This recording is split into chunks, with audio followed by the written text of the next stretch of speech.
Assalamualaikum warahmatullahi wabarakatuh. Perkenalkan saya Aidin Miftanur Aziza dengan NIM 253405540.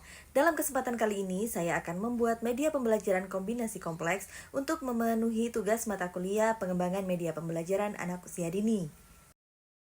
Sebelum kita melangkah pada pembahasan mengenai alat dan bahan yang dibutuhkan, mari kita ulas secara singkat terlebih dahulu mengenai isi dari BusyBox ini. Media pembelajaran kombinasi kompleks ini dirancang untuk menstimulasi berbagai aspek perkembangan anak usia dini yang mencakup 5 area kegiatan terstruktur yang saling berkesinambungan. Kegiatan pertama berfokus pada perkembangan kognitif dan kemampuan visual spasial melalui pengenalan bentuk geometri. Kegiatan kedua diarahkan pada pengembangan kemampuan keaksaraan awal angka atau early numeracy. Kegiatan ketiga adalah stimulasi sensori taktil. Kegiatan keempat mengadopsi prinsip activity of daily living atau keterampilan hidup mandiri. Kegiatan kelima berfokus pada kemampuan keaksaraan awal atau early literacy dan visual discrimination. Komponen panel geometri bermaterialkan kardus bekas, cetakan visual bangun datar, lem kertas, lem tembak, tutup botol, dan karet elastis pada saat anak bermain. Proses pembuatannya murni menerapkan teknik pengeleman, diawali dengan merekatkan cetakan visual bangun datar pada kardus, dilanjutkan fiksasi matriks tutup botol menggunakan lem tembak. Sisi numerasi bermaterialkan kardus, cetakan angka, 3 gelas plastik, kertas, stik es krim, lem, gunting, dan lakban. Proses perakitan murni menerapkan teknik pengeleman untuk merekatkan seluruh komponen cetakan dan gelas pada kardus. Sebagai penunjang, siapkan stik es krim yang dibentuk menjadi simbol aritmatika tambah, kurang, dan sama dengan, serta batu kecil sebagai instrumen manipulatif konkret saat anak bermain. Komponen pada area keaksaraan awal meliputi kardus, cetakan huruf, kartu huruf bolak-balik yang sudah dilem pada kardus agar kokoh, kartu kosakata, stik es krim, dan lem tembak, serta lakban.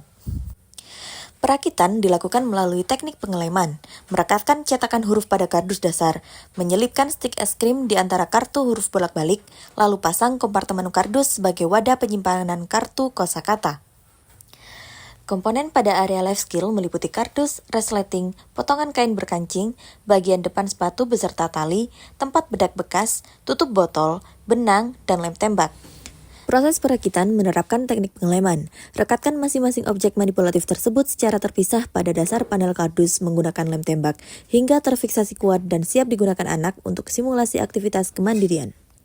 Komponen area taktil memanfaatkan kardus, lem tembak, cetakan label nama, serta 6 variasi material tekstur meliputi kain kanvas, kawat bulu, karpet, kain katun, jaring net, dan spons.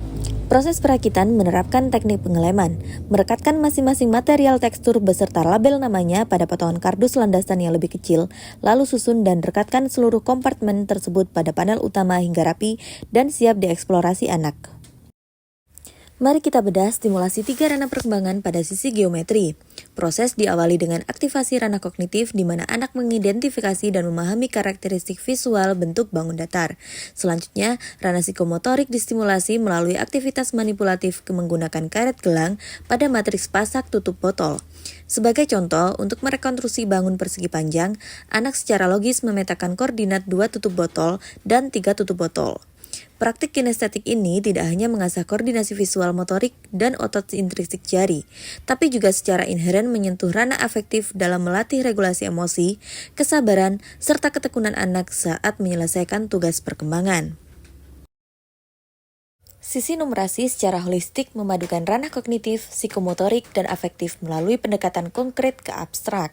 Aktivasi ranah kognitif terjadi saat anak secara mandiri mengeksplorasi kuantitas batu, seperti operasi hitung 3 ditambah 2, guna melatih korespondensi 1-1 yang kemudian diwujudkan dalam kemampuan representasi simbolik saat menuliskan lambang angka di bawahnya.